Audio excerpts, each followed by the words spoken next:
బాబుకి మంత్రి పొన్నం ప్రభాకర్ లేఖ రాసుకొచ్చారు. ప్రజల ఆకాంక్షలకు అనుగుణంగా రాష్ట్ర విభజన జరిగిందన్నారు పొన్నం ప్రభాకర్. రెండు తెలుగు రాష్ట్రాలు మంచిగా అభివృద్ధి చెందుతున్నాయని, ఈ టైంలో రాష్ట్ర విభజన పైన అనుచిత వ్యాఖ్యలు సరికాదు అంటూ పొన్నం ప్రభాకర్ లేఖలో పేర్కొన్నారు. ఇన్నేళ్ల తర్వాత రాష్ట్ర విభజన పైన మాట్లాడడం ఏంటి? తెలంగాణపై పార్లమెంట్లో బీజేపీ ఎంపీల వ్యాఖ్యలు సరికావు అంటూ పొన్నం ప్రభాకర్ లేఖలో మెన్షన్ చేశారు. రికార్డుల నుంచి తొలగించేలా చర్యలు తీసుకోవాలని పొన్నం ప్రభాకర్ అంటున్నారు. ఇప్పటికే అటు ఓం బిర్లా, పార్లమెంట్ స్పీకర్ ఓం బిర్లా కూడా లేఖ రాసుకొచ్చిన పొన్నం ప్రభాకర్ తేజస్వి సూర్య పైన ఇప్పుడు ఆగ్రహంతో ఉన్నారు, రగిలిపోతూ ఉన్నారు తెలంగాణ సమాజం మొత్తం కూడా. సో తెలంగాణ ఉద్యమంలో అప్పుడు 2009లో ఎంపీగా ఉన్నటువంటి పొన్నం ప్రభాకర్ ఏకంగా ఆయన పైన అప్పటి ఆంధ్ర పెత్తందారుల పాలకులు రాజగోపాల్ వంటి వాళ్ళు కూడా, లగడపాటి రాజగోపాల్ వంటి వాళ్ళు కూడా డైరెక్ట్గా ఆయన పైన పెప్పర్ స్ప్రే చల్లిన సందర్భాలు కూడా ఉన్నాయి. దాదాపుగా ఆయన కళ్ళు పోయాయి, ప్రాణమే పోతుందేమో అనే రకంగా అందరూ ఆందోళన కూడా వ్యక్తం చేశారు. సో ఆ రోజు ఆయన స్వయంగా కాంగ్రెస్ పార్టీ ఎంపీల కన్వీనర్గా, ఉమ్మడి ఆంధ్రప్రదేశ్ కాంగ్రెస్ పార్టీ ఎంపీల కన్వీనర్గా కూడా పనిచేశారు పొన్నం ప్రభాకర్. అది తెలంగాణ ఉద్యమంలో కీలకంగా నేను కూడా ఉన్నానని చెప్తూ గుర్తు చేస్తూ చంద్రబాబుకు ఒక లేఖ రాసుకొచ్చారు. అయితే ఈ రికార్డుల్లో నుంచి తేజస్వి సూర్య మాటలు తొలగించేలా చర్యలు తీసుకోవాలి, భారత్ పాక్లా ఏపీని విడగొట్టారు అని చెప్పి తేజస్వి సూర్య వ్యాఖ్యలపైన తెలంగాణ విషం చిమ్మేలా ఉన్నాయి. సో తెలంగాణ పైన విషం చిమ్మేలా ఉన్నాయని చెప్పి అంటూ ఆయన ఆంధ్ర ప్రగతికి తెలంగాణ దిష్టి తగిలిందంటూ గతంలో పవన్ కళ్యాణ్ కూడా తెలంగాణ మనోభావాల్ని దెబ్బతీశారంటూ పొన్నం ప్రభాకర్ లేఖలో మెన్షన్ చేశారు. పవన్ మాట్లాడేది తప్పు, పవన్కు మీరే చెప్పాలి అంటూ కూడా పొన్నం ప్రభాకర్ లేఖలో చంద్రబాబుని రిక్వెస్ట్ చేస్తున్నట్టుగా ఒక లేఖ కనిపించింది. సో ఏం జరిగినా అటు ఏపీ ముఖ్యమంత్రి చంద్రబాబుకి తెలంగాణ మంత్రి పొన్నం ప్రభాకర్ లేఖ రాయడం ఒక్కసారిగా సంచలనంగా మారిందంటే పవన్ కళ్యాణ్కి కూడా ఈ రకంగా వ్యాఖ్యలు మాట్లాడడం తప్పు, ఆయనకు కూడా సరిచేయండి అని చెప్తూనే పదే పదే ఎన్డీఏ కూటమి విపక్ష నేతలు, పార్లమెంట్ సభ్యులైనా శాసనసభ సభ్యులైనా ఎవరైనా సరే ఈ రకంగా తెలంగాణ రాష్ట్రం విడిపోయి కూడా ఇన్ని రోజులు అవుతోంది, 12 ఏళ్ల కాలం తర్వాత మళ్ళీ విభజన గురించి తప్పుగా తెలంగాణపై విషం చిమ్మే ప్రయత్నాన్ని మానుకోవాలంటూ ఆయన ఒక లేఖలో, ఇదే లేఖలో హెచ్చరించినట్టు కూడా కనిపిస్తుంది. ఒకసారి అటు పవన్ కళ్యాణ్ ఏమన్నారు, గతంలో రీసెంట్గా తేజస్వి సూర్య ఏం మాట్లాడుకొచ్చారు, వాటికి అటు పొన్నం ప్రభాకర్ కౌంటర్ ఏంటి, ఒకసారి ఆ వీడియో చూద్దాం. కోట్లతోటి ఈ డ్రైనేజ్ ని, ఈ పూడికల్ని మొత్తం కాలువల మరమ్మతులకు చేయాలి. ఎందుకంటే ఇది గోదావరి జిల్లాలో అన్నపూర్ణ అంటారు. రాష్ట్రం విడిపోవడానికి కూడా కారణం గోదావరి జిల్లాలో పచ్చదనం, ఆ శాపం తగిలేసినట్టుంది. ఈరోజు గోదావరి జిల్లాలో మొత్తం కొబ్బరి చెట్లతోటి, తెలంగాణ నాయకులంతా అంటే కొబ్బరి చెట్లతో చాలా ఆనందంగా ఉంటుంది, మీరు ఏమంటుందని పచ్చదనంతో చాలా బాగుంటుందండి. ఈరోజు కొబ్బరి చెట్లు ముండలు కూడా లేవు, అంత దిష్టి తగిలింది కోనసీమకి. సో నాకు నిజంగా చాలా బాగా, కళ్ళ ముందు ఒక మొక్క ఎదిగి ముండలు లేకుండా పడుతుంటే ఒక నిలువెత్తి ఎదిగిన బిడ్డ చెప్పినట్టే ఉంటుంది. ఆ బాధ నాకు తెలుసు, చాలా కన్నీరు ఉంటుంది. ఇదే మీ దగ్గర పొలిటికల్ ఉపన్యాసాలకి అయితే నేను రావాలా, నిజంగా నేను మీ ఇంట్లో వాడు ఒకటిగా ఒక బాధ ఎలా ఉంటుందో, ఒక కొబ్బరి చెట్టుని పెంచి దాన్ని కోల్పోతే ఎంత బాధ ఉంటుందో ఆ బాధతో వచ్చాను ఇక్కడికి నేను. సో నేను మీకోసం ఇంకొక 2 మీటింగ్స్ చేస్తాను మీతోటి. అక్కడి నుంచి ఒక యాక్షన్ ప్లాన్ కరెక్ట్ మీరు నాకు 45 రోజులు ఇవ్వండి. 45 రోజులు కరెక్ట్ గా మనకి జనవరి పండగ పోయిన తర్వాత నుంచి will come out with an action plan.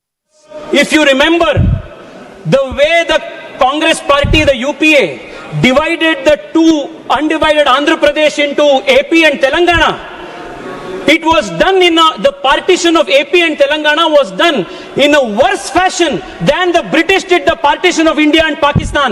This is the kind of legacy they have, Adhyaksha. ప్రజలు సహృద్భావ వాతావరణంలో అన్ని రకాల సంబంధాలను కొనసాగిస్తూ రెండు తెలుగు రాష్ట్రాల అభివృద్ధి చెందాలని కోరుకుంటాం.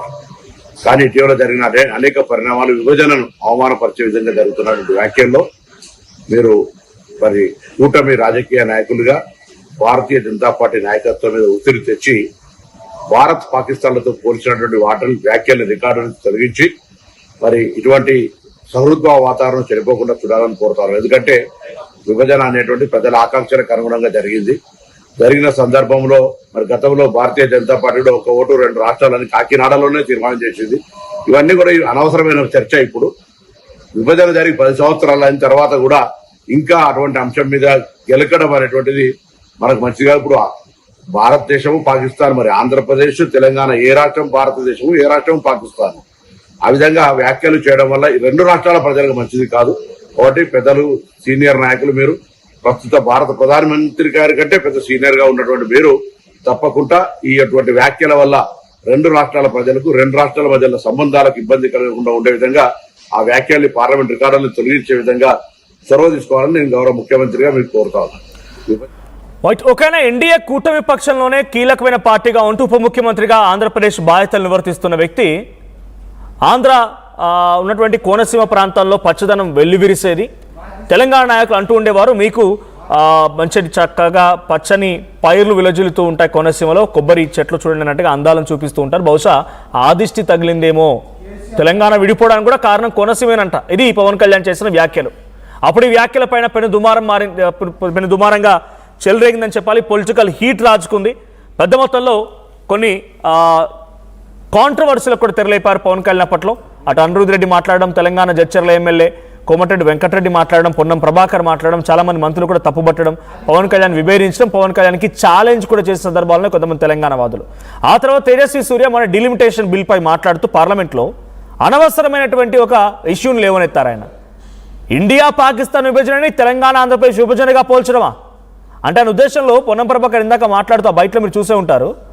మరి ఇంతకీ పాకిస్తాన్ ఏంటి, ఆంధ్రప్రదేశ్ తెలంగాణ అంటూ కూడా క్వశ్చన్ చేశారు ఆయన. ఏంటి మరి తేజస్వి సూర్య ఉద్దేశంలో ఇండియా పాకిస్తాన్ని ఏపీ తెలంగాణ విభజనలతో పోల్చడంతో ఇక్కడ పాకిస్తాన్ ఏపీనా తెలంగాణ మీ ఉద్దేశం ఏంటి? ఆ తర్వాత ఇక్కడ ఆర్టికల్ 3 ప్రకారంగా రాజ్యాంగబద్ధంగా జరిగిన విభజనని ఆయన ఇష్టం వచ్చినట్టుగా పార్లమెంట్ వేదికగా ఒక ఎంపీగా ఉంటూనే అజ్ఞానంతో మాట్లాడుకొచ్చారా, లేకుంటే ఇది ఒక ఏమంటారు దాన్ని ఓవర్ యాక్షన్తో మాట్లాడుకొచ్చారో తెలియదు. కానీ తేజస్వి సూర్య మాట్లాడిన మాటలతో తెలంగాణలో మరోసారి తెలంగాణ సెంటిమెంట్ అగ్గిరాజుకుంది. తెలంగాణ వాదులంతా తేజస్వి సూర్యకి చురకలు అంటిస్తున్నారు. సో దీనిపైన ఇప్పుడు పొన్నం ప్రభాకర్ అటు ఏపీ ముఖ్యమంత్రి చంద్రబాబుకు లేఖ రాసుకొచ్చారు. పవన్ని కంట్రోల్లో పెట్టండి, at the same time NDA కూటమి నేతలు పదే తెలంగాణ ఏపీ విభజనని ఈ రకంగా తప్పు పట్టించడం, ఈ రకంగా తప్పుగా మాట్లాడడం తెలంగాణని కించపరిచినట్టుగా ఉంది. సో మీరు వాళ్ళ వ్యాఖ్యల్ని తప్పుపడుతూనే వాళ్ళపై ఒత్తిడి తీసుకురండి, ఈ రకంగా మాట్లాడకుండా ఉండడానికి అనేది పొన్నం ప్రభాకర్ ఒక లేఖను రాసుకొచ్చారు. చంద్రబాబుకి ఈ లేఖను పంపించారు, బహిరంగ లేఖను పంపించారు. సో ఆయన మాట్లాడడం కూడా